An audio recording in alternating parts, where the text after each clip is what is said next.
Muling nagkaharap sina pork barrel scam whistleblower Ben Hurluy at Janet Lim Napoles sa Sandigan Bayan kanina. Sumentro ang pagdinig sa umano'y bonus na tinanggap umano ni Luy mula sa Priority Development Assistance Fund o PDAF. Para sa detalye, may report si Bernadette Reyes. Bernadette.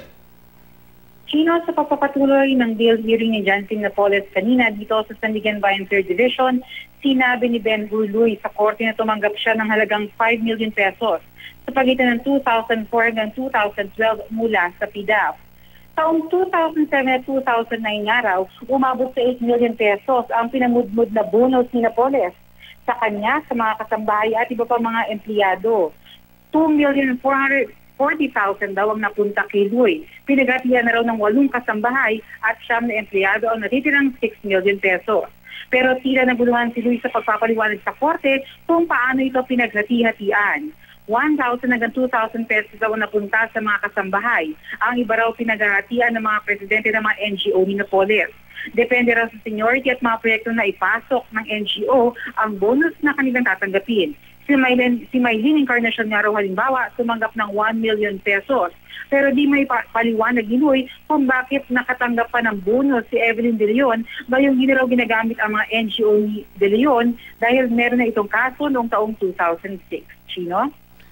Bernadette, paano kaya makakaapekto sa kaso yung testimonya ni Luy na tumanggap siya ng bonus mula sa PDAF na kinu-question nga ngayon?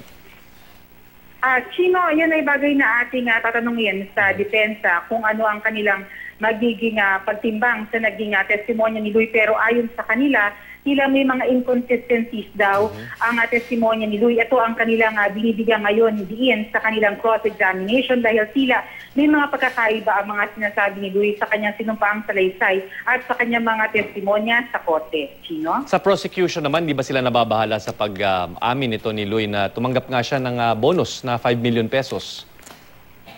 Chino, hanggang ngayon ay naniniwala pa rin ang prosecution na malakas ang kanilang kaso laban kay Janet Lim Napoles para sa kasong plunder kaunay nga nitong PDAF scam. At naniniwala sila na kahit na meron nga minsan pagkakaiba sa mga nababanggit ni Luy sa mga pagdinig ay buo pa rin ang kredibilidad ng kanilang testigo. Okay, maraming salamat Bernadette Reyes.